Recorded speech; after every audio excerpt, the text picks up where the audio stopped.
Hello, hello, hello, and welcome. It is Friday, March 13th. Is that right? 12th. 12th. Friday the 13th is actually good luck for Italians. I'm Italian Canadian. I'm just choosing to buy into the fact that the good luck applies to me. So I guess I was wishfully hoping it was Friday the 13th, but it is in fact Friday the 12th. Juliana Tricolocina here with the Smart Self live stream, and yeah, I'm excited about hanging out with you guys tonight, having an interesting conversation today about the journey towards self growth, and in the context of today's vibe. I don't know what to call it. I don't like to generalize. I don't like to just name things. So we'll talk about the details. We'll share some stories, and I really want to just put out a call to action to all of you to please bring your comments, bring your comments, your questions. I'm really excited to interact with you and to have a real conversation. There's a lot of dialogue online, especially where people are either performing, trying to be their cleanest, perfectest version of themselves. I know that's not a word. Or either performing or posturing, being tough, putting on a show, and telling somebody if they're right or they're wrong. And I just want to talk about it. So please bring your ideas. Bring your energy, bring your interest. I hope that we can entertain you tonight, and ultimately, let's have a great time. So this is the Smart Self live stream. Today, I've got a cool guest that I met online. His name is Leo Richard, and I'm really excited to talk about his work, and hopefully to challenge some of us, all of us, maybe in different ways, to think about what self we're bringing to our community and to our own goals. I think the element of self-awareness is so damn hard. It sounds so simple, and it is probably the piece that is most elusive. And so hopefully we can all be a little self-reflective tonight. And with that, I am going to welcome into the show Leo Richard. How are you? Great. How are you, Juliana? I'm great. Thank you so much for joining us tonight. Thanks for having me on Smart Self.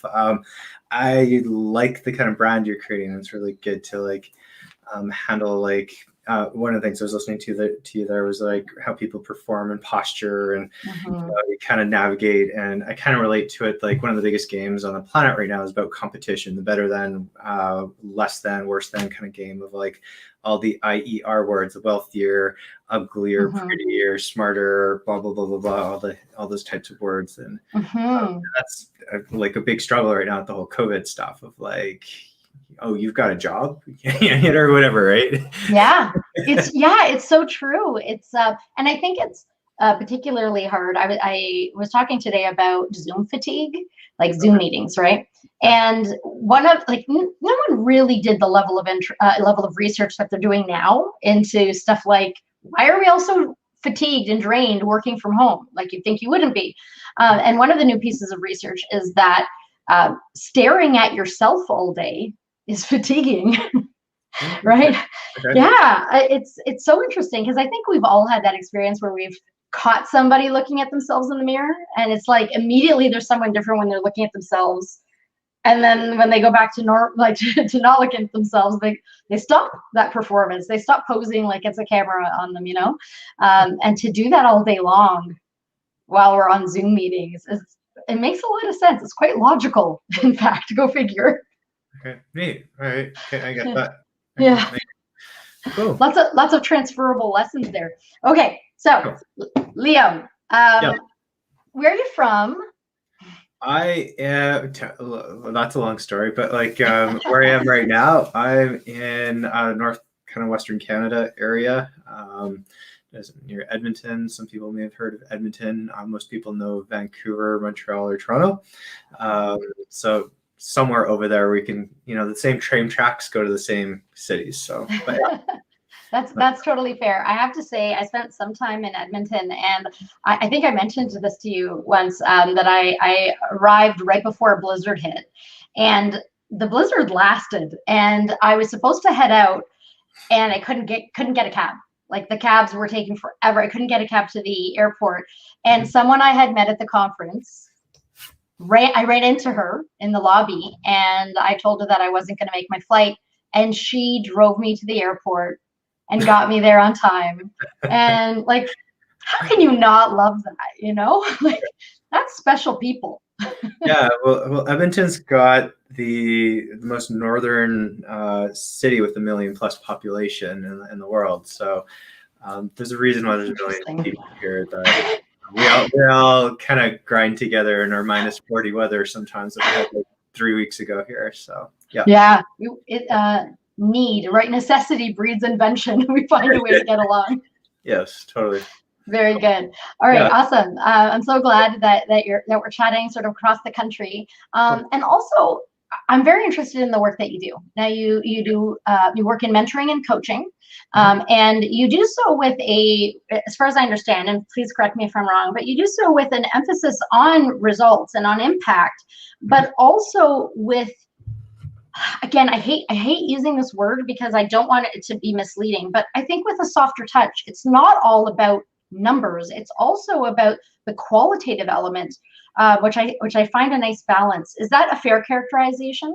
Yeah, there's like one of the really cool things, and I was amongst like a lot of high profile coaches like prior to COVID, of like there's this like authenticity, integrity kind of leadership that's starting to take the mantle in the world in terms of the business space, and more kind of those lines, like people are tired of old marketing tactics, just to kind of give like a common world kind of perspective of like trying to sell you stuff and that kind of stuff. But people are starting to buy more in authenticity and integrity and focused on that kind of aspect. So there's like a new breed of business and economics and stuff that's happening in our world. And that was prior to COVID. And then with COVID, everybody's being forced to turn inward and deal with their stuff. Out. And I pop coming into the room here.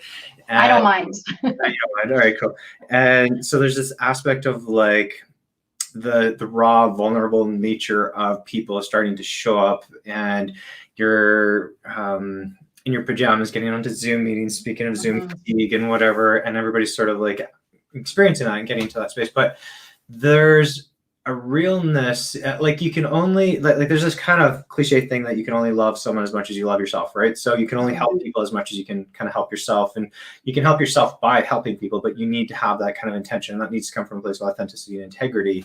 And so there's this kind of world of opening up to helping people that's really starting to kind of function and be more of the economics in the modern day world. And those are, from my perspective, prior to COVID, the people that are going to be successful in business.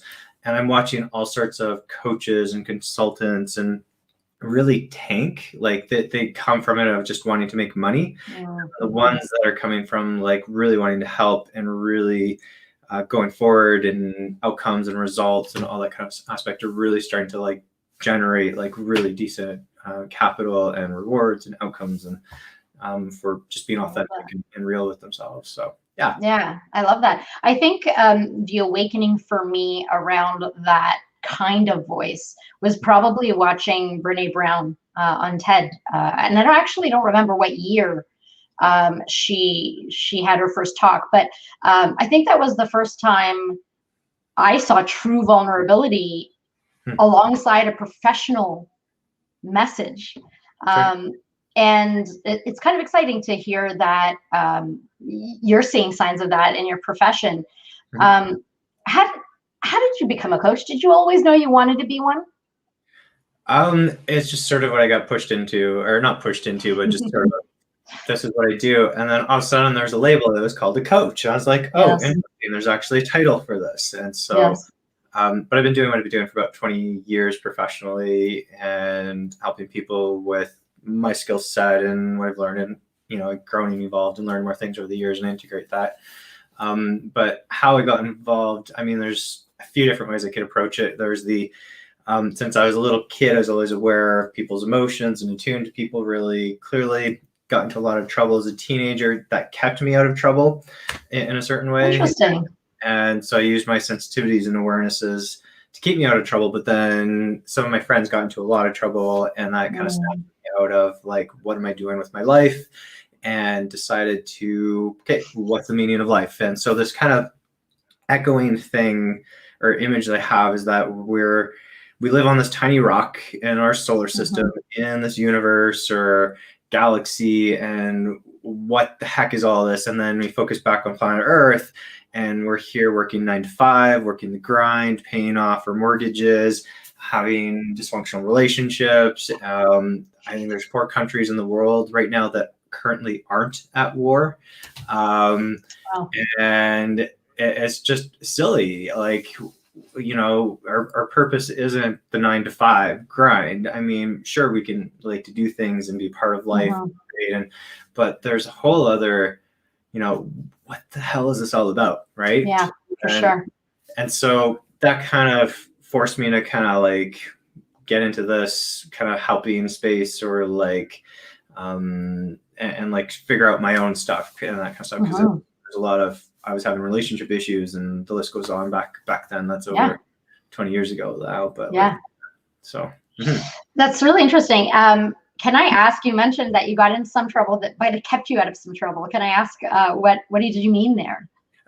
So I use my intuition, and intuition is like a broad term or umbrella term, but like I actually, nowadays, I teach people how to be clairvoyant or use their intuition. And clairvoyance is like a really loaded word, and Hollywood's kind of taken it over. But like, if you think of a CEO who has a vision and they want to guide and direct the company in a certain way, that is actually clairvoyance.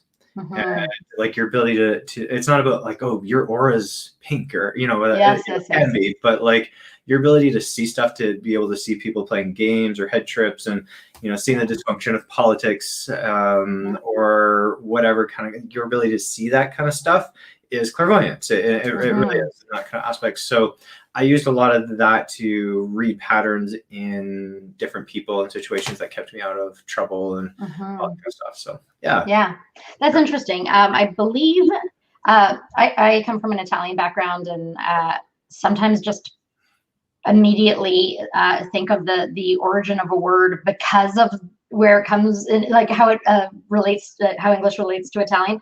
And clairvoyance literally, I think, means clear vision. Is that correct? That's pretty clear.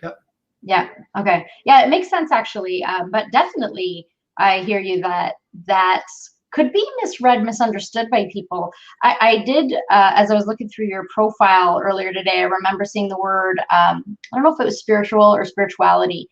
Do you think, or maybe you don't think, maybe you're actually aware of the fact that sometimes people see that word and think, oh, not for me? Is that ever a barrier?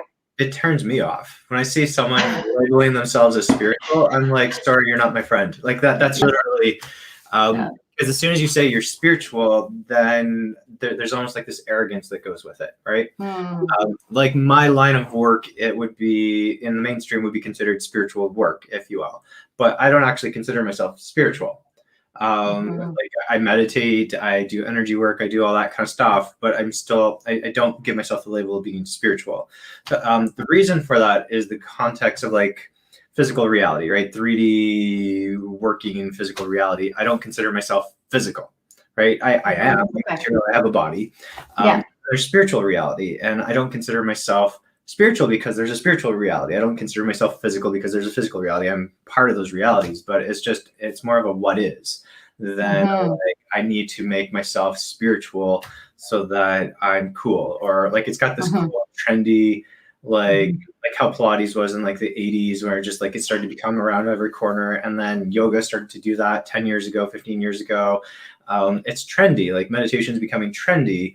And there's an aspect of like some people are using it to escape, and then all these gurus and all these experts and mindset people are using it to their advantage, to like create a cloak instead of actually truly helping people transform. And they consider themselves spiritual. And I've been in those spiritual celebrity circles, and I know what goes behind the scenes. And it's really like if a lot of the people I'm not going to name drop because I don't want to like bash people, but Sure. there's an aspect of like, if you see the message out there that a lot of these people are putting and you see what's going on behind the scenes, you'd be shocked of like the contradiction, like the massive contradictions that go Yeah. on and that kind of stuff. So yeah. That makes a lot of sense to me. I think I see that a lot. Generally, I don't really know what the word for me is, and I really, really hate labels, but I see people really clearly, and I think a lot of people feel comfortable around me and tell me things that they wouldn't usually tell others. And I love it. I really love that. It's a huge honor. But I also notice it's such a trap to feel like you can't actually live that way. And to know what somebody will be around me, and then to walk into an office with them or to hang out with another group with them, and it just looks like a heck of a lot of work to not be that person that's just kind of there, naturally. So can you clarify that? So like, what do Mm-hmm. you mean by not there naturally? What's that?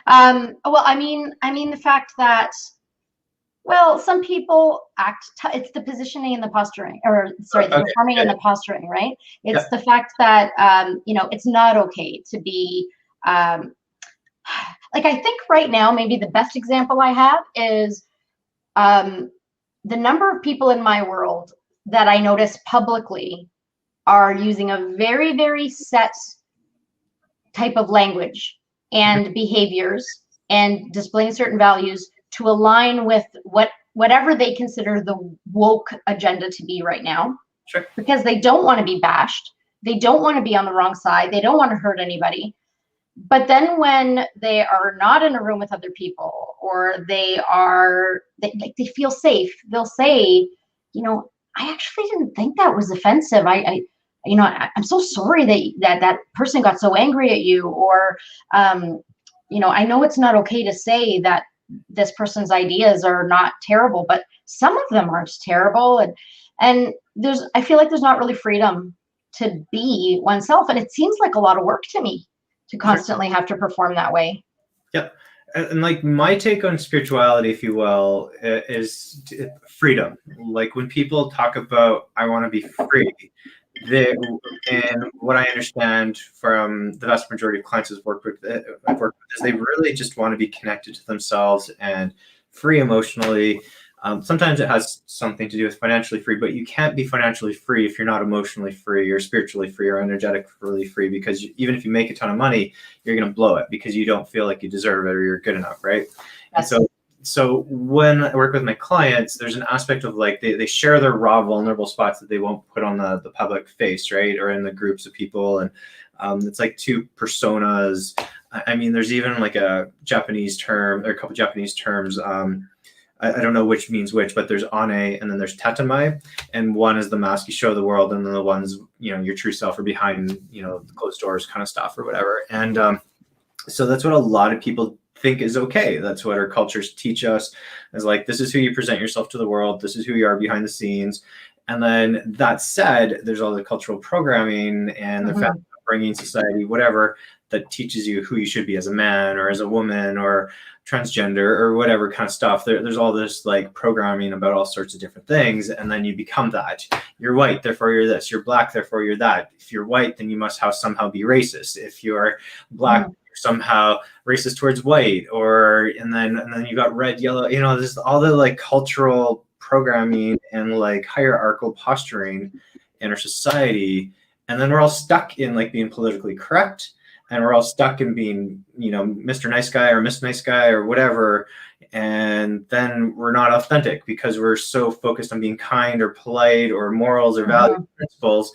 And it might be something you've taken on from your parents, or society teaches you how to be this way, or all that kind of stuff. So yeah. That's totally fair. I think a lot of the values and core beliefs that we live by are often something that we've inherited and we haven't actually chosen for ourselves. We didn't even notice we inherited it.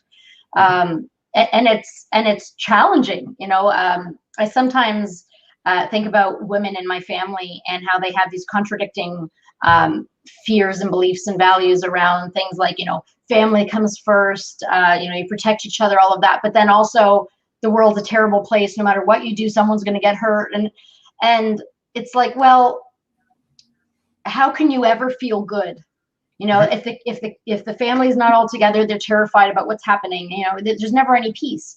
And I think that a lot of that is born out of growing up in poverty, growing up during a war. You know, it's not necessarily we don't always have beliefs and values that we have been able to objectively see the world and create for ourselves. Oftentimes they've been handed to us.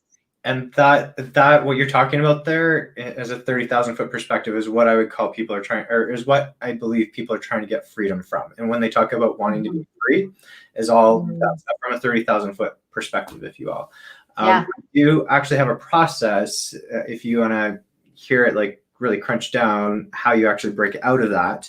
I'd like to hear it, but I would love to hear it. Okay. Please. Okay. So what you're like, first layer, like you've got like thoughts and feelings, right? And so the thoughts and feelings barriers where like 80% of healing modalities like psychology and self-help stuff and self-help books and is like, if you have negative thoughts, therefore you have negative feelings, you have negative thoughts, and you somehow disrupt that with a positive thought or feeling, then you can break that cycle of stuff kind of thing. Like that's where the realm of habits kind of exists. Okay. And that kind of stuff. So I mean, sometimes subconscious stuff or whatever and that kind of stuff. And then underneath that, you have what are called pictures in terms of my world and perspectives. Pictures are like memory pictures, ideas, how things should be, should not be, things go over here, all that kind of aspect. So for example, like an Olympian has certain pictures about what it means to be an Olympian. I have to get up at 5 a.m, work out, eat chicken and broccoli for breakfast or whatever weird diet, and do 2 days a week, and then 1 day off. And then those are all the pictures that go with becoming an Olympian or whatever, like an employer or a mom or woman or man or whatever, the kind of pictures that we take on from different cultures. Like, I mean, you have some Italian background, what it means to be a woman in Italy compared to Northern Italy or Southern Italy, Sicilian, or you know, what you're Sicilian, or you know, whatever and it's so true. It's so true. Like the difference between North and Southern Italy, if it's not part of your life, you don't realize how much division there is and how judged you are. So it's actually interesting that you said that. Yeah, my soccer coach as a kid, he was Sicilian, and he knew about the Sicilian culture and the Southern Italians and the Northern Italians, and Northern Italians don't consider themselves Italian or whatever. Yeah. So it's interesting. As a quick digression, when I was in Italy, when I was in the North, people kept saying to me, you know, I can't place your accent. Are you from the South? And then when I went to the South, they were like, oh, I can't place your accent. Are you from the North? And I realized they were just insulting each other, you know, like they couldn't place my accent. So I was the other. I just wasn't them, you know? Category. Anyway, interesting stuff. Sorry I cut you off. All good. And then you've got the pictures of like how you should be or shouldn't be, like if you're Western or you're Eastern or Middle Eastern or Asian or all the pictures of like what that means, right? And then even religious, so like I'm Christian or I'm Buddhist or I'm, you know, Muslim or Sufi or, you know, whatever kind of aspects of like, oh, I'm spiritual, you know, I need to get a Buddha tattooed on my arm, you know, that's the picture. I've got crystals in my home. Like if I don't have crystals in my home, therefore I'm not spiritual, right? And so all the pictures. And so when you don't match your pictures of like how things should be, you trigger underneath core pictures. And so these collection of pictures that you collect in life from wherever go on top of these core pictures. So these core pictures usually are childhood wounds. Sometimes they're really core anchored habits. Sometimes there are other things that go on. But let's say the Olympian again. And they're driven to be like an amazing Olympian, top of the class. They want to be gold and all that kind of stuff. But it's driven from, I'm not good enough. Their dad told them when they were a kid, they just don't meet the grade. They beat them up emotionally, spiritually, whatever. And so they have this core wound of I'm not good enough. So they like, I'm going to try to counter that with I'm going to be the Olympian or the top CEO, or I'm going to be spiritual because I've got all this, I'm not good enough or I'm unlovable core wound. And you got this core picture that's there. And so these pictures are what psychologists would call subconscious or unconscious energy. So it's like all these pictures just get triggered and you're functioning off of these pictures. And this is what people are dealing with in our society right now, are all these pictures. Like they're being forced to deal with themselves. I'm working at home. People who are anti-tech, or like they want to be in person working, or being forced to work at Zoom. So they're having to work through their pictures and their stuff.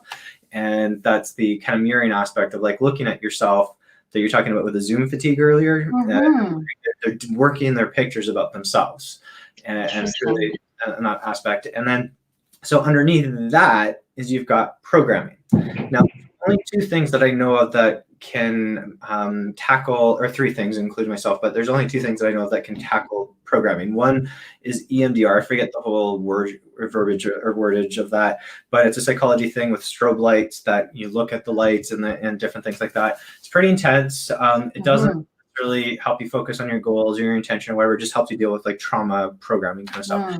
The other one is neuro-linguistic programming, or NLP. But the problem with the NLP, like programming, just imagine it like a line. What NLP does is it sort of goes like this and then reshapes it, and it just changes the programming. It's still programming, and the problem with programming is you're still missing your freedom, your ability to have free will. You're still caught in this box, in this programming aspect. And I've talked to many NLP practitioners who are like, wow, you're so right about that, and like stuck in this element of programming. Underneath that is your core essence. Okay, so that's where you get your freedom. So it's like your core essence. If you're in touch with your core essence and connected to your core essence, which is like, you know, you talked about like a soft spot. That's your soft spot.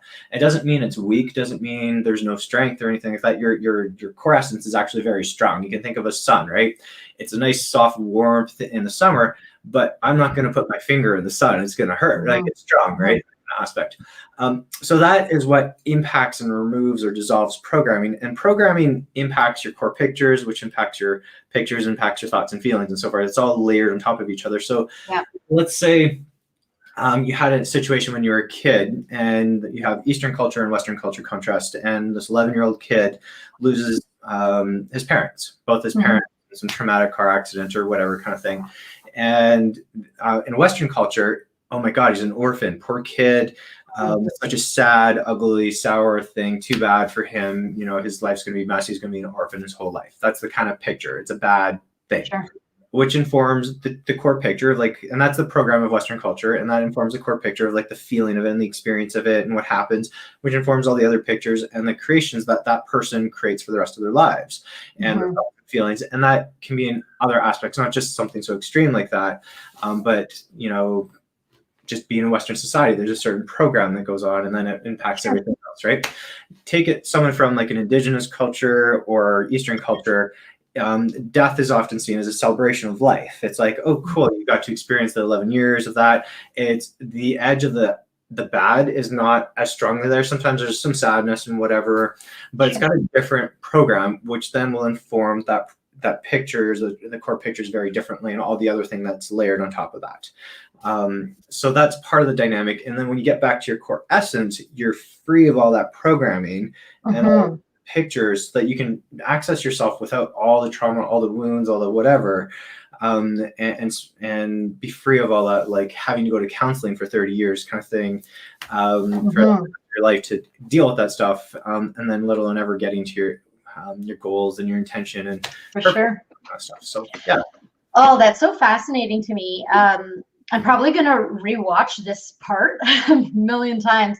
I'm a first generation Canadian. I was raised very much in like with the mentality of an Italian village like 50, 60 years ago. There was very much a lot of, you know, women are this, men are that kind of thing. And in some ways it worked really well.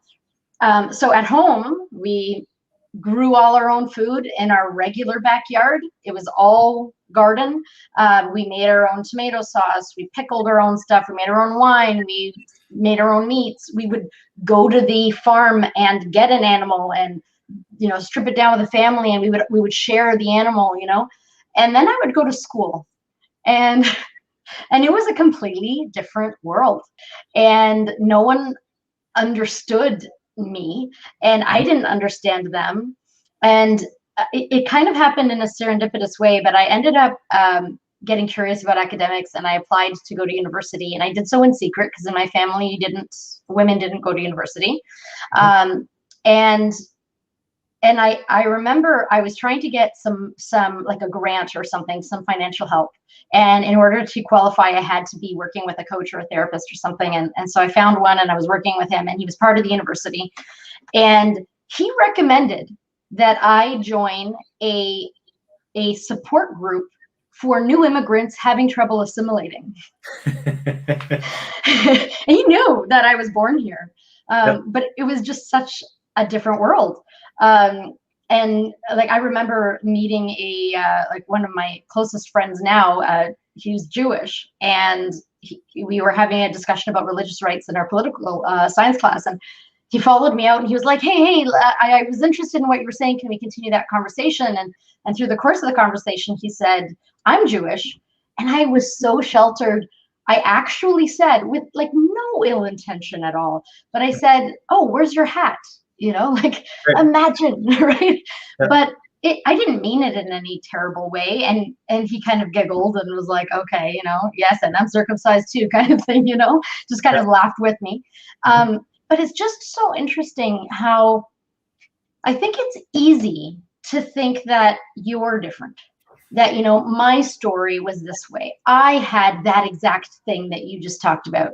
But the truth is, I think we all have crosses to bear. We all have something that made us feel inferior at some point in time, and that we held on to.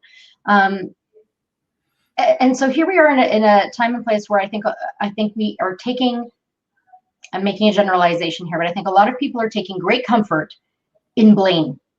You're the reason I feel this way. You're the reason, or that's the reason why I am not further along in my life.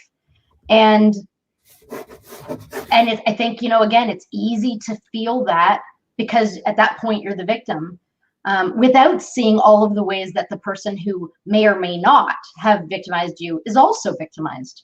Sure. Yeah, I don't know. I can come up with a question there, but I'm wondering if you want to jump in. This is where we were talking about earlier around masculinity. Real, honest, healthy masculinity. The real truth, regardless of what's happened to you in your life or what's going on in your life, is you're ultimately responsible for your life, regardless of what's happened to you, whatever victimized experience you've had, and worst case scenario, ultimately you are responsible for your life. You're the one who got yourself in that situation. You're the one who made certain choices, didn't listen to your intuition. There's a study with women who were sexually assaulted, as loaded as this piece is. The vast majority of them ignored their intuition about what, and they were getting sweaty palms, they were getting heart palpitations, and they ignored it. They pushed it down, and then they found themselves in that situation. Your physiology knows, your intuition knows, and as much as it's shitty to say that, and I'm a man, so I'm not as quote unquote culturally aware of all that kind of stuff. I do know the research, and there's an aspect where you're ultimately responsible for your life. And say that it's happened to you, and that sucks. I'm sorry. 1 in 3 women totally actually assaulted. That's a shitty deal. Now, it lasts 2 minutes, half an hour, whatever, kind of stuff, unless it's a chronic situation like childhood stuff. Even in that case, if you are reliving it as an adult over and over and over and over again, that is worse for you than the incident that happened to you. That 2 minutes, that's chronic childhood shit, and it all sucks. I'm not saying it's not a shitty experience, but you are reliving it in your head and beating yourself up, reinforcing that I'm not good enough, or whatever stuff that creates in your program and your pictures. Ultimately, it's your responsibility to get that out of your space, so you're not carrying that anymore. And so there's this mentality around blame and excuse of well, that person did that to me, therefore there's a reason why I don't have to take responsibility for my life. And I politely call you out on this to own your shit, kick that out of your space so that you can empower yourself. Ultimately, it's your life, and it's a sensitive matter, and I can get some flack for this or whatever. But the truth is, it's your life. how do you want to experience yourself, right? And that kind of aspect. And the blame dynamic, just to take the charge off it, talking about sexual assault and whatever, but Sure. masculinity, there's a real issue in our society around masculinity right now, like whether you want to call it toxic masculinity, passive masculinity. I mean, I think it's cool about like more of the feminist movement and equal rights and that kind of stuff, but there's also a component where men need to do that as well. Not against women's rights and vice versa, Yes. against men's rights and stuff like that. There's a component where men need to really claim who the hell they are. Like, I mean, in Canada here, the only level of activism that was created a few years ago was when there was a hockey strike. There was like the biggest activism ever. There was no hockey on, so everybody, all the men and all the warrior energy came out. Yes. Like, yes. And yes, in our culture, right? And so we're distracted. Masculine energy is very like, no, this is nonsense. We need to stop this, right? And so masculine energy provides the container and the order in our world. Feminine energy provides the chaos and the flow and the creativity, and they need to kind of work together. And there's no container. There's so much chaos and war and whatever in the world right now. The female energy is out of balance, even though the guys is that it's all male energy and patriarchal, but it's toxic. The container for male energy in the world is really toxic, and that needs to change. And the men need to evolve and grow to be a modern man, right? Rather than like what this description of men, you know, a few hundred years ago is war and swords and whatever. That needs to change. There needs to be a modern, like really owning your masculinity and groundedness to hold a safe space. And women need to come into that space of like beauty and creativity and whatever, and like all that kind of stuff. So there's a lot of that aspect, and that's what I'm seeing as like really the blame game is that imbalance of masculine and feminine kind of dynamic is like, and then people just want to blame, and it's like that doesn't work. So well, and Brene Brown described in her TED Talk, she describes blame as the act of trying to displace your own discomfort, to put your own discomfort on someone else, right? And so it makes sense to me why everyone has this drive. But it's I don't know, it's so complicated by a number of things. So, you know, honestly, I don't consider myself I could say I'm a feminist. I could, like, honestly, the truth is I support people. Sure. It's not an ideology. An ideology is going to mean something different to you than it does to me. For me, I always thought of feminism as having a seat at the table. And that was very real for me because in my life growing up, in my culture, that wasn't an option. But then I also hear some people talk about feminism as sort of a superiority. Like, you know, if women are at the table, there will not be war. Well, say what you want to say about progress, and maybe we're not where we need to be, but women have been at the table, and women did not magically stop war. And, you know, women have conflicts too. I do not have any notion that I am superior because I was born with certain organs. And I just don't think that happens regardless of what gender you are, what sex you are, what ethnicity you are, what culture you come from. I don't care. You are a human being, and you get to choose who you're going to be. You get to choose what your values are.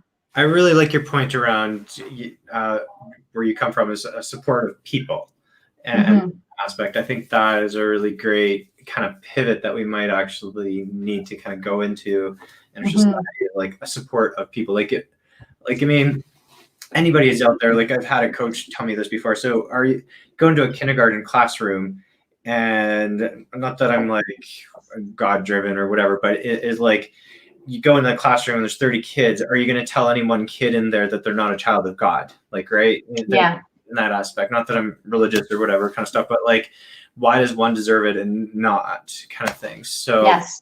And so there's this aspect of like this humanness, this humanity that really needs to evolve and grow and come to light and come to being. And I don't know, personally, I think we're coming up to a brick wall in our society. There's a million plus people. There's all these crises and wars and environmental stuff. You know, if we had all this environmental stuff in crisis like 100 years ago or 150 years ago without the population, you know, it's manageable. But with the people, it's like, and some pretty loopy people and charging the Mhm. button. If you push the red button, everybody blows up. Yeah. You know, someone has a bad day and they decide they want to push that button. It's kind of, Yes. yeah. So Yeah, that's I think that's very reasonable. We have our impact is exponential compared to generations ago, right? yeah. Like something that you say today will be heard by more people, or can be at least. Mhm. And it's interesting. You talked about all of these, the element of was it images or pictures? What was the word that you used when you talked about the layers?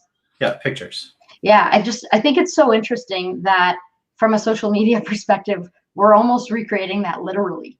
Yeah. All of these different versions of what you're supposed to be, and yet uh, I'm not sure any one picture you find. It's like a fingerprint. You can't find a picture that is a perfect representation of who you are, even if it's close. It's just not. It can't be. So you really do have to paint your own picture, which is interesting. And if I may, I think men today don't feel free to paint their own picture. No, not at all. That's like a real major issue. Like, can I interject here? Yeah, please, please. So with men, there's this aspect of like, let's just use a really loaded example, just to kind of, let's say a woman hits a man. Mm-hmm. Everybody's like, oh, he probably deserved it, right? Mm-hmm. That's usually the kind of bias. A man hits a Totally. woman. Yeah. A man hits a woman. It's like that guy's a total a-hole, dick, blah, blah. Yeah. And he might be. He might be. He's evil. He's probably been doing it forever. Yeah, but right. A lot of assumptions.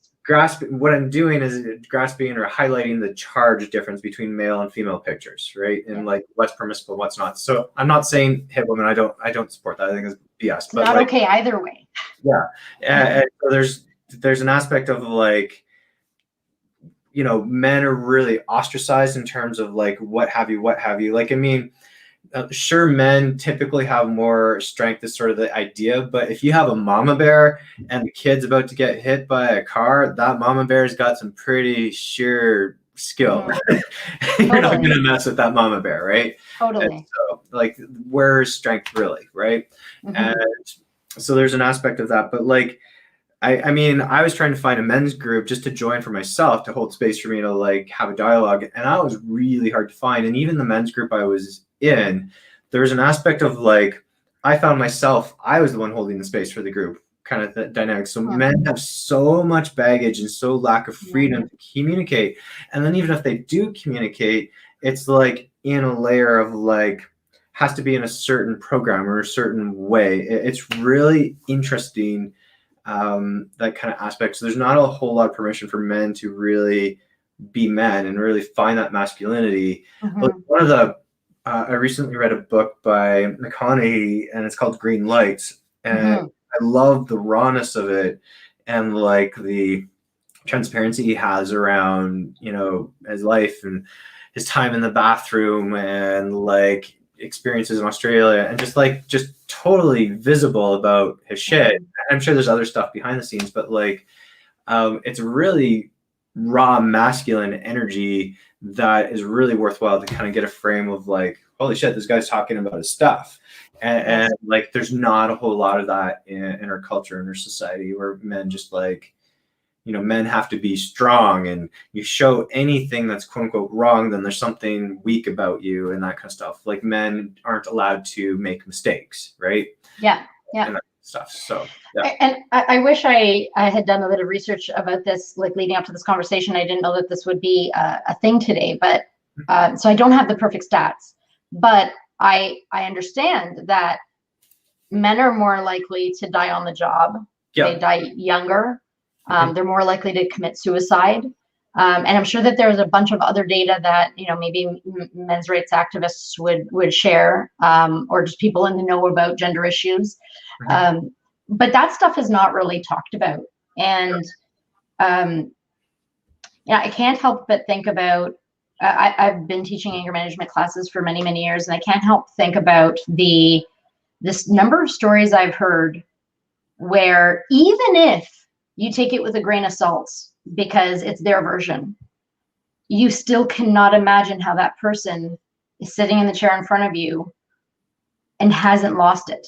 The number of stories, and I get it. There's so many layers, right? Like when someone becomes an officer, they do so to save the weak, needy, whatever you want to call those people, the victims, the potential victims, from the bad guys or bad girls or whatever you want to say. And when they're called to a domestic violence call or just a noise disturbance call, they really don't want, and I'm sorry to generalize this way, but I think it is true. Nobody goes into that work to drag away a 4'11" tiny little thing, woman who doesn't look like she could hurt a fly, but she might be the one who's been doing the damage. I think that it's just looking at the population breakdown, gender, by gender, for who takes anger management classes. I do not believe that men are more angry than women. The women that have been in my classes are predominantly way more violent. The stories that I've heard from the women, those men don't even come to my class. Those men are caught up in the system a lot deeper, right? They don't get the chance to take an anger management class to help deal with things. And I'll just share one story. There was one young man who had bought himself a house, Canadian guy, bought himself a house. He started dating a girl. Not very long after, she started spending a lot of time there, eventually moved in. They had a fight one night. She called the police. He was paying the mortgage. She didn't work. It wasn't her home. None of the furniture was hers. But now that the police had been called, he was not allowed to go back into his home, which is normal in that circumstance. So fine. One day his neighbor calls him, and he's paying the mortgage the whole time. She starts dating somebody else. The neighbor calls and says, your house is being robbed. There's literally a moving truck, and they're moving all of your stuff into the moving truck. So he called the police station and said, I'm heading to my house. I can't, I'm going to sit in the car. I'm going to wait for you to get there. But apparently my house is being robbed.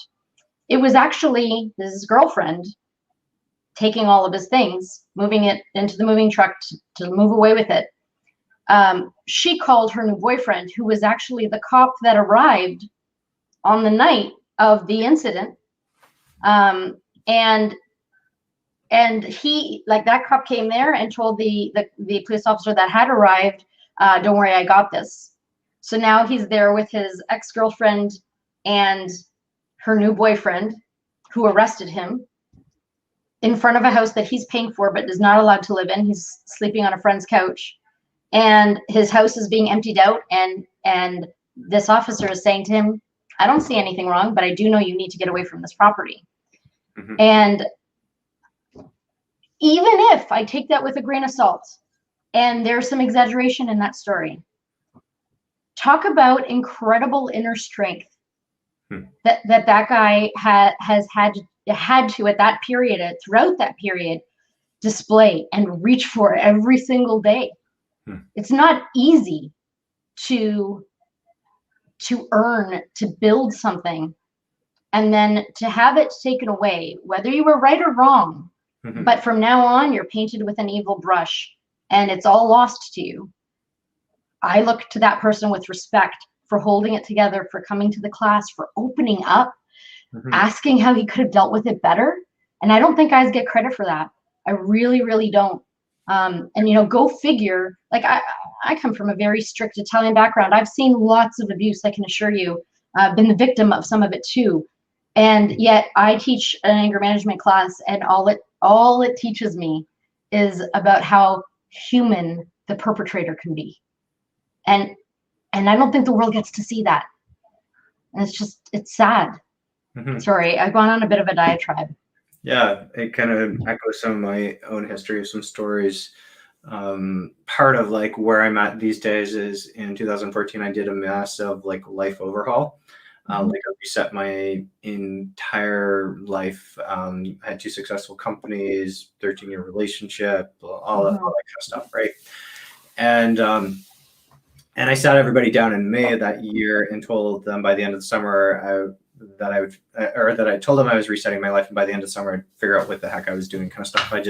There's something in me. I was starting to dabble in the spiritual circles, like spiritual celebrity circles, and saw such integrity missing, that I was like, okay, what's this a mirror for me in my life and whatever. So I just kind of like paused, and I could feel that something was really off inside of me, and I couldn't quite figure it out. So I blank slated my entire life so that I could figure it out.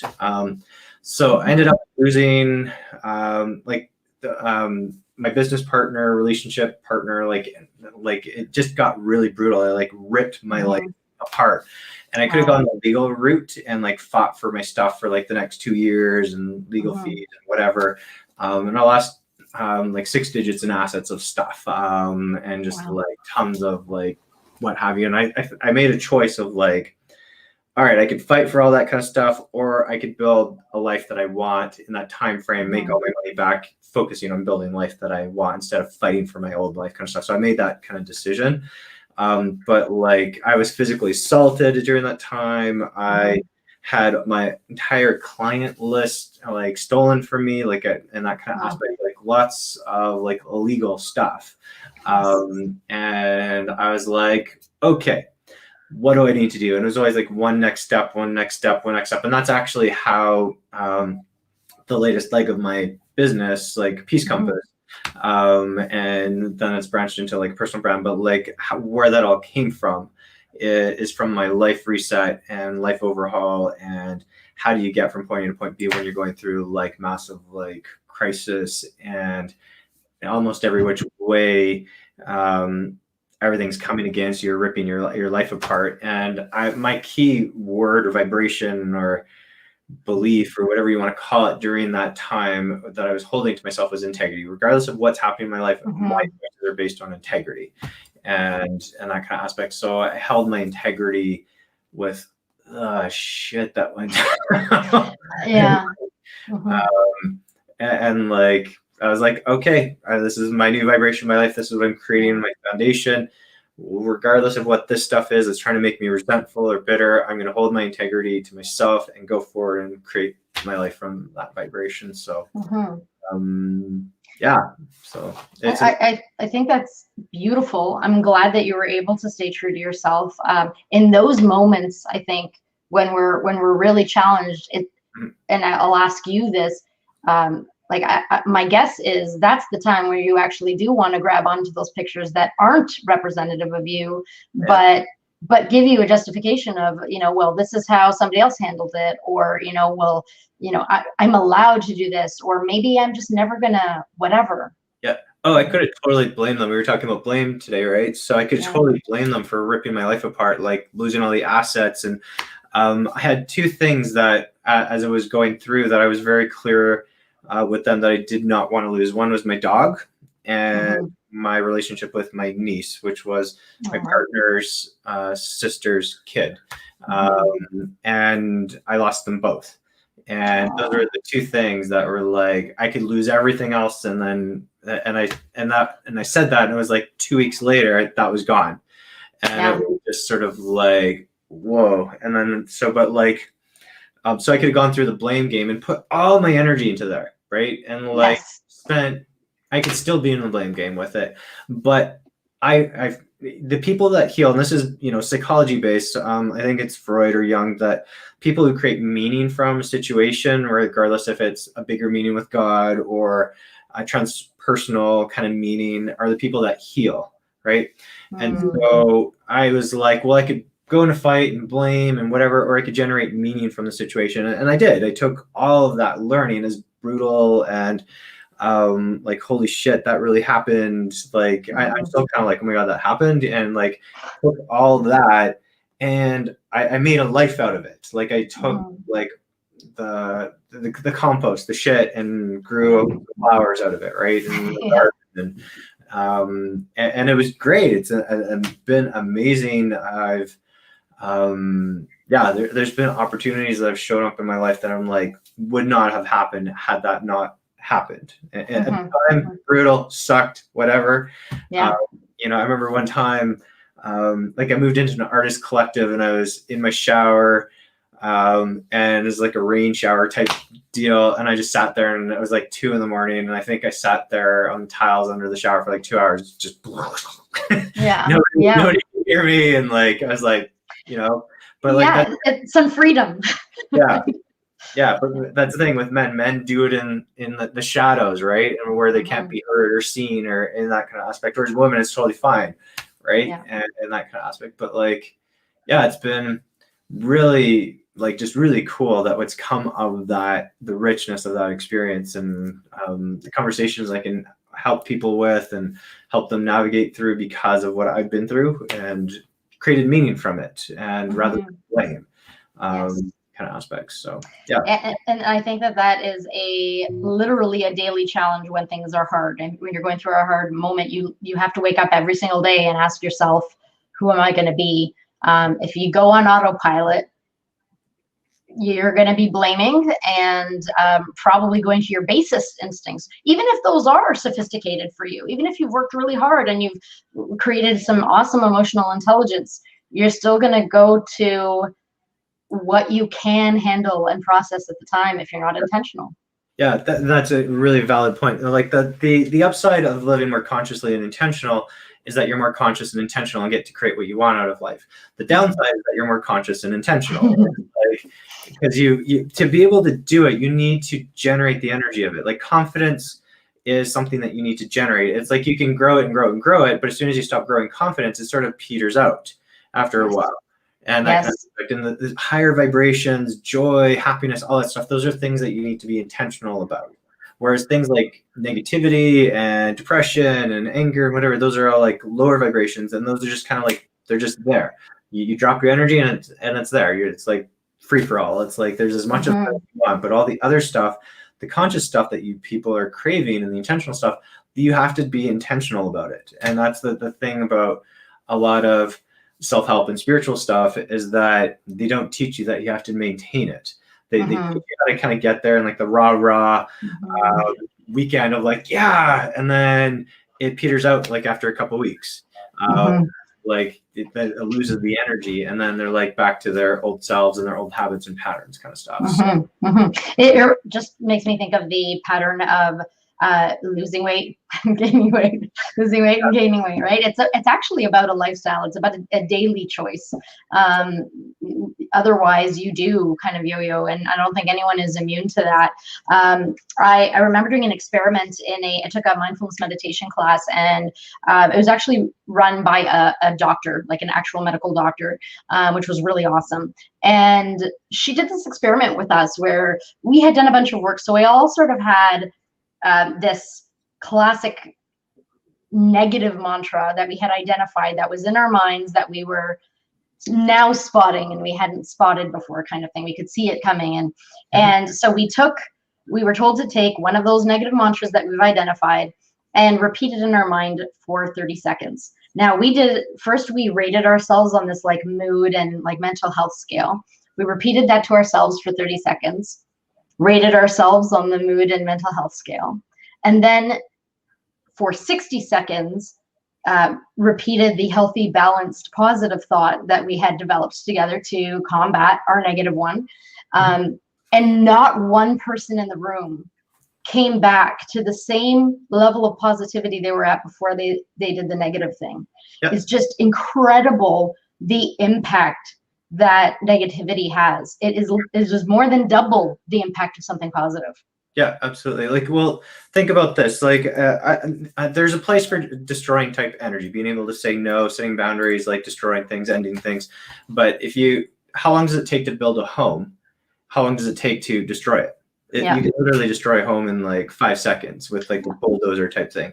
To create that home, there's a whole lot of stuff that goes in there. And so part of the dynamic where people get tired of being intentional and conscious is that they're constantly dropping their energy, and then they're having to pick themselves back up. That's the tiredness that goes on.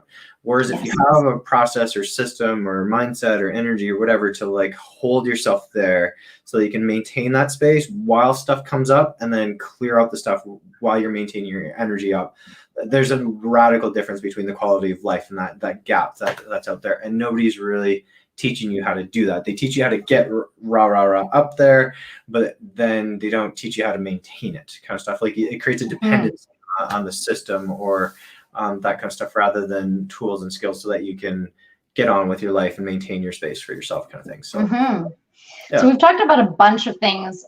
I'm gonna maybe get deep, maybe get high level. I'm not really sure where this will go. What is your mission? What are you on a mission to do? Impact would be the one thing for sure. So there's a couple of things. One, I have a personal bet of having global peace by June 2026. I would like to see that around the world, and I've been involved with 2 major global movements for one environmental rights, one for like peace and meditation and all that kind of stuff. So I have an organizational model that I built that I'm going to implement. I'm going to bring that back probably this year in June to like really integrate that and make it a reality kind of aspect. I'm having some people actually review it right now as we speak. Nice. And then impact, I want to work, like I'm a coach obviously as well in the secondary part of my career. And I'm looking for impact-driven people, like social good, environmental good, all that kind of stuff, medical, like improving the well-being of people and all that kind of stuff. And who are creating an impact and making a difference. There's usually this like cap, like where they make a difference and their family life kind of sucks, or they negate or neglect their family life and their like service contribution is over the hill to their community, but their family is like miserable, right? And so there's always these gaps that go on, or even a limitation about what's possible. I mean, there's a NASA study that was released, I forget when it was released, but it was a study of kids to adult life, and it estimated in their study, or not estimated, but it gauged in their study that 96% of your creative potential from your childhood to where you are as an adult is gone. And so massive gap, and that's all the pictures, all the programming, all the whatevers that have been pushed into you, that you no longer have your creative potential. So in the impact industry, as a kid, you grow up, you want to make a difference, right? You want to help. You see that little duck over there that's hurting, and you want to go help, right? Your inherent nature as a human being is to be helpful and to make a difference. That's kind of like humans operate at 2 levels: competition and compassion, right? And so as we get older, we're forced more and more to the competition game rather than compassion for humanity and making the world a better place and making that difference. And so I'm on a mission to kind of change that game, if you will, so that people are in that empathic, compassionate nature and making that difference and accessing that 96%. Like say you're at 4%. I mean, there's a variance in that, but say you're at 4% and you just get 10% more of that 96%, you immediately triple your impact in the world, right? Yeah. And just in the people that are making that impact, just like having that, being able to triple their impact, just not through more effort, not just through accessing their creative potential, working, clearing out the pictures, the programming, you have more access to that and a whole lot less stress. And that's my objective, is to shift that game. And then also in the global peace spectrum, which both kind of dovetail well with each other and that kind of thing. Yeah, very, very interesting. We do have one comment here. Leo sounds like a fan of Jordan Peterson. I bet his room is clean. That's actually, I know this fellow. That's actually my husband. So that's a question. Is your room clean? That's a principle of Jordan Peterson's, I believe. Something about like you can't have control of your life if you can't clean your room. Like it's one of the basic things that we can do. So that's a question for you. How clean is your room? I need to vacuum, but beyond that, it's been, I mean, super busy this week with my daughter, but it's clean. My kid loves cleaning, so we make a mess, we clean, but my home is pretty pristine. So that's an interesting guess that he had there. Would you say you're a fan of Jordan Peterson, or just? I'm not familiar with the name. Oh, no way. Yeah. You'll find him interesting to look him up. He's a University of Toronto professor. He became very popular when the University of Toronto mandated that professors, I think, I might be getting some of this wrong, but that professors were required to use students' chosen pronouns. Okay. And his perspective was that that's his choice, that there should be no institution, no government, no employer that tells you what language to use. He felt that that was a free speech issue. He does, as far as I understand, he doesn't have any problem with using people's pronouns. He does think it's an onerous thing to ask a professor with 1,000 students, for example, in a room. And then if he's told once and gets it wrong and forgets or something, that, you know, he's hurt people and that kind of thing. So essentially, he's spoken up about that. That's where I think he rose to fame. He also wrote a book called The 12 Rules of Life or something like that. And I think one of them is clean your room. All right. Okay. Yeah, I think that's in my reading list, actually. So yeah. Okay. Yeah. Cool. Yeah. He gets a bad rap, I think. Like, don't get me wrong. I understand that his perspective can be difficult for people to sort of internalize without getting angry. I totally get that. And I think that it's a really contentious issue. It's really hard not to upset somebody. So just by playing in that arena, I think you're going to get enemies. But a lot of times, I think his arguments are quite balanced. There's an interview I might try and send you where he's saying very simple, logical things, and the woman who's interviewing him just kept saying, "Oh, so are you saying that?" You know, and turning it into something else. And I don't think that's always how he's treated, but I think that that's pretty emblematic of how hard it is for him to share his education, you know, what he has to share with the world. People do a lot of shouting over him, so he can't be heard. It's tough. I would even contrast that to like some of the conversation we're having tonight. What if he was a woman? How that dialogue would be different. So this is so interesting because I don't think that there's any set of rules. You mentioned earlier, you know, like a woman can cry, that's allowed, sort of thing. And I think it depends. You know, like I don't think that there's one rule about that, right? Like it depends who you're with. It depends who your boss is. It depends what the situation is.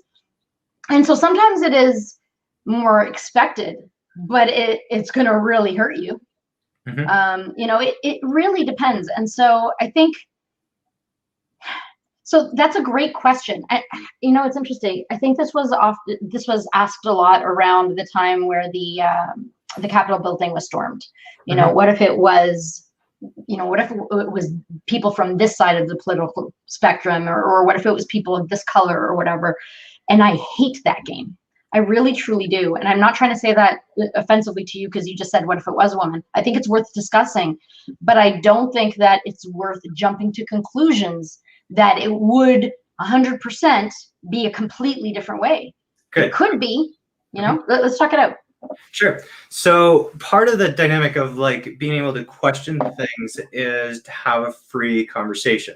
So I'm not saying that what if it were a woman, but that just based on the conversation we're having, that would be the kind of the go-to, right? Yeah. So the dynamic, and I'm not all into like women's rights or men's rights or whatever. I just know the problem with masculinity from a personal experience and what I've seen, and then a lot of the men I've had dialogues with over the years, to be honest. And like, I mean, I've got one client, he's going through a heck of a divorce, and like, I mean, she's totally taken him to the like to the nth degree, whatever the expression, like anything he's got. He happens to have a fair amount of capital, makes a fair amount of cash in a year, and just like totally abusing the system and taking full advantage of it and manipulating the system. Like one of the things I've learned is like I've had a separation myself, and I go to the government site and I'm just kind of adjusting the separation balance or whatever. Like I have to, when was my separation and all that kind of stuff. And it talks about child benefits always goes to the woman. It's considered if there's a heterosexual relationship, it goes to the woman in the household, because that's the picture of like what even the government holds about like how the household is run.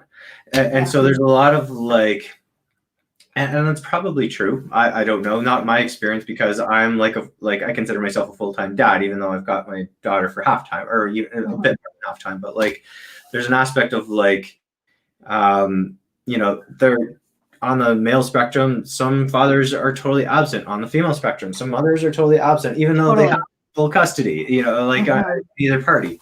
And so in that dialogue, in terms of like about what if it were the other guys, right? That also part of the blame game, right? It's a comparison game. Yeah. And so very, very valid point. And you caught me on that. And I was like, oh yeah, totally, absolutely agree with you on that aspect. So there's, like really kind of come down to the point around, and how I'm kind of processing that as you kind of brought that out, called that out, and I'm like, totally valid point. It's like, well, really, my truth is I really own masculinity and like modern masculinity and what needs to happen, what needs to unfold. And that's really my truth in the space I really hold. And so what a lot of people tend to do is try to hold a space that they don't really own to try to posture, right? And that kind of stuff, or create some sort of like conversation that's a bit loaded, and caught myself there. Yeah. That's cool. I really respect I don't know, just the way that you processed that. And you know, I need to call out my husband. We joke, and I'm sure that this is not an acceptable joke for a lot of people, but you know, especially in our culture, we joke that he's the better wife in this relationship. Okay. I am great at a lot of things, and I'm not going to be shy about my strengths. I am not great at schedules. I am not great at planning in advance. You know, when I feel hungry, I go and cook something. You know, I don't think about it the night before. He is so good about that stuff. You know, and again, I have my strengths. I don't even need to talk about them right now. But it's interesting. I have another friend, a guy friend, who lost his job with COVID, and he's staying home and watching the kids, and his wife is going to work. And I see all of this dialogue right now around how COVID is disproportionately affecting women because they are now working at home and taking care of the kids at home. And I'm sure there is some validity to that statistically, but I don't think that that means it's the rule. And so when I was talking to this one woman who created a group for women who are also working to help them with what they're going through as parents, and where's the men's version of this? There isn't really. Yeah, there isn't. And I actually asked her, like, are there men in your group? And she said, yes, actually there are. And I was so relieved to hear that. Because where the heck is that guy supposed to go? He doesn't necessarily have a bunch of friends in the same scenario. And in fact, he might feel emasculated because he's the one in that scenario. I don't know, we're all just people, and we're all just trying our best. And just because it's easy to victimize somebody, you shouldn't. In the 80s, if you were a rape victim, the easy defense was, you know, how are you dressed? Are you promiscuous? Sure. So just because today it is acceptable to say, well, it's easy for you to talk that way, you're a white man, or you know, well, you have privilege. We can't respond. This is the thing that infuriates me the most. We can't respond to the hate and pain that we've created over generations by reversing it. You know, that is not a solution. And this is where, go ahead. No, I'm good. Go ahead. This is where it comes back to the point where ultimately you are responsible for your own life. Even if you're in a relationship, even your kids are ultimately responsible for their own lives. Ultimately, you need to feed them and whatever. But there's an aspect of like, you are ultimately responsible for your life, whatever color, creed, orientation, all that kind of stuff, right? And there's an aspect of like, regardless, all that stuff is irrelevant. You know, if you're leaning on that stuff to give you some sense of identity or purpose or whatever, that's all external factors. And ultimately, it's you, how you feel about yourself inside, politically correct, politically incorrect, whatever your weird awkwardness is, whatever your great gifts are, ultimately it's your burden, your gifts, your life that you're the one who's responsible for it. And you can own your stuff, you could not own your stuff, that's a choice. People will like you less if you don't own your stuff usually, or you'll, whatever, right? And that kind of stuff. So there's like an aspect of like, it really comes back to that. And then your other point around a supporter of people. I really, that's probably something I'll definitely take from this conversation and own more, is like that being of a support of people and that aspect. And that's a great kind of mindset and kind of something to work through from this conversation. So thanks for that. Oh, my pleasure. You just said something about, whether you lean on the, I don't know if these were your words, but the identity attached to whatever your color or creed or, whatever that is, or don't, I guess I don't have a problem with identity politics and categorizations if it serves you. Yeah. If it serves you, Yeah. you own it, go for it. That's awesome. I do have a problem when someone assumes by whatever they're picking up from you that you automatically identify with. Like, I could be a cisgendered woman who still doesn't define myself that way. Sure. Like, it doesn't, just because I am something either technically, literally self-identified or not, you can't know unless I tell you who I am. Yeah. And here's the point about that. I call that a group mind. So a group mind is kind of like this clique of how you should be and operate. So you can think of like Canadians and Americans, right? So Canadians are known as polite, Tim Horton, whatever, roll up the rim, and all the branding of Canadians. And then Americans, we think of Americans either from New York, the deep South, or Hollywood kind of hippies or whatever kind of stuff. That's kind of our pictures of Americans, and Canadians live in igloos. But those are like the kind of ideas of who you are as a person, like a West Coast British Columbian, they're granola crunchers, right? They're anti-oil pipelines and blah, blah, blah, blah. Ontario thinks they're the center of the universe. Yeah, totally. Yeah. I remember seeing an ad like that on the subway in Toronto. It was like, Torontonians think they're the center of the universe. And it was like, because they are, come to the Eaton Center or something like that. Like, okay. And so you have like these like cliques of how you should be, and how you should be a woman, how you should be a man, how you should be European, Middle Eastern, part of this religion or culture, whatever. And then like, it's like a group think kind of like, and I call it a group mind. And so group minds are really useful in the sense of helping you to develop an identity, but there's an aspect where there's a lack of freedom in the group mind, because you have to think like them. Like you can see in like the city I kind of grew up in is like, women are supposed to be a certain way. They have to be blonde, dolled up, certain plastic things done to their bodies, and that kind of stuff. You need to look a certain way to be a valid woman, kind of aspect. And I mean, take what fits out of that, and like the permission space in that group mind is focused on beauty and enjoyment of your body, and like, but you don't need to take everything that comes with that particular group mind. That kind of aspect. It's like, and same with like being Canadian. Like, you don't have to accept the cold just because you're Canadian. But like, yeah. So that makes so much sense to me. I've used this phrase a lot because I like it so much, but in university, I had met somebody, we had a cool conversation over coffee, and he said, "You are a wonderful bundle of contradictions." And I really do love that, because I grew up very, very old school Italian. I spent a lot of time and energy putting a cold cellar on the front of my house. We make wine. I have 3 prosciuttos that I carved and salted and everything myself, and I in so many ways I'm uber traditional, and yet it's not uncommon. Here's an example. I remember one time we had a bunch of friends sleep over, and my 6-year-old son was kind of walking by, and I said, "Oh, where's my friend?" And I named one of my friends, who happens to be gay, and his partner was there with us too. And here I am, Miss Traditional, and my 6-year-old son replies, "Oh, they're in the shower." Like, it was no big deal, and it was no big deal, so I know that I'm a bundle of contradictions. And when you said,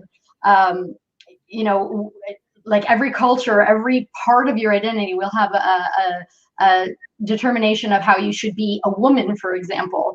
I am not a modern Canadian North American woman. I am also not a classic Italian woman. I'm not an old school Italian woman. I don't think I'm an average of anything. I am bizarre. And as a result, I attract all these great people that have these little misfit parts of them that they're dying to release. And it's really rewarding, and I am grateful for it. But I also know that I can make people uncomfortable. So what are you going to do? Sure, Such totally. is life. Yeah, but it's their. I find it's actually a choice of on their part to be uncomfortable. You're not responsible for their discomfort and that kind of thing. So yeah, I think that. So it's like you've almost gone into a space of like taking what fits for you of certain aspects of your history and letting go of the rest, kind of thing. So yeah, and it's still hard to do that, even when you do. Like I've been in therapy for over 20 years. Not because I'm in crisis, because I learned more in 6 months in therapy than I did in university for 4 years. You know, like it's just been so enlightening. And even when you know what's right for you and you know what your values are and you try and align your life with that intentionally, there are still going to be times where bad habits, things that don't align with who you are, will feel more natural and will feel like, they're pulling you in. Totally. Yeah, I'm going through that this week actually, where it's like, what? I'm dealing with this again? And like, okay, all right, how do I navigate that? How do I, it's been it's fascinating. It's like, a lot of people think here it's like point A to point B, but like real evolution growth is like a spiral, and you like circle back to this point that you're like, I thought I was done with this, but you're actually in a higher perspective with it.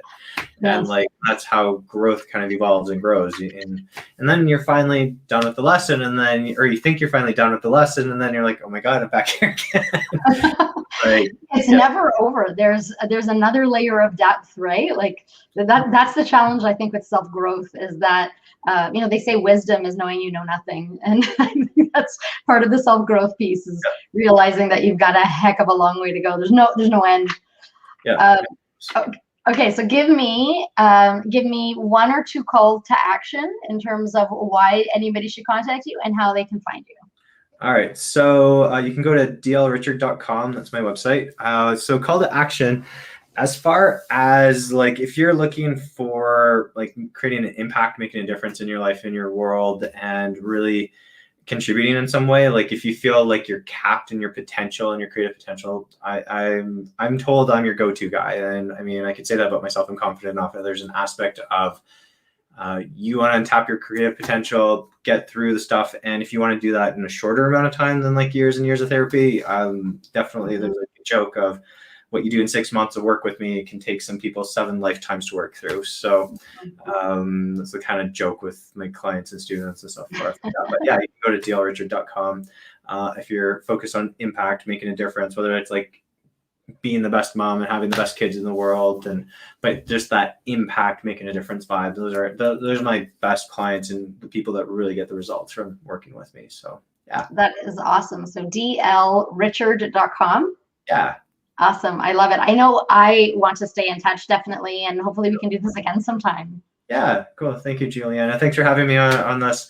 It was a bit of a rush to kind of start this today because of traffic jams and whatever and what have you, but I'm glad you kind of made it work for me. I really, really appreciate that. And it's been great. Yeah, no, I'm glad you're here. I'm glad you brought your whole self to this. This was a blast. And I hope that it was the same for everybody out there. I just want to say thank you, everybody who gave us your eyeballs, your ears. I know that your attention is valuable. Thank you so much. Sorry, go ahead, Leo. Oh, totally. I agree. Like, if you're paying attention, learning, if you're hanging on to the words that we're chatting about here, like, it's awesome. Like, there's something in here that you're taking with you, and whatever seeds are being planted in you from listening to us today, like, go with it, grow, evolve, make the world a better place. Yeah, absolutely. That's an awesome call to action. So thank you again for joining us, Richard. Leo. I was thinking about your URL. So Leo, thank you so much for joining me. We are going to stay in touch for sure. Everybody out there, please share, like, comment. We want to hear how this landed for you. We want to know if you have more questions, anything else you'd like us to talk about in the future. And let us know if we helped or didn't. Just wide open here for your comments, and wishing everybody a lovely Friday and a lovely weekend. And to you too, Leo. Cool, thank you. And happy, gonna hit spring soon. So other than the Southern Hemisphere, but we're gonna hit spring soon. So happy kind of rebirth season and all that, enjoying the warmer weather and everything like that. It's awesome. Yeah, for sure. When it's 10 degrees in Canada, everyone's out in shorts. So we feel it. All right, awesome. right. Have a wonderful night, everyone. Thank you so much. And we'll see each other again next week. All right. Peace. Bye.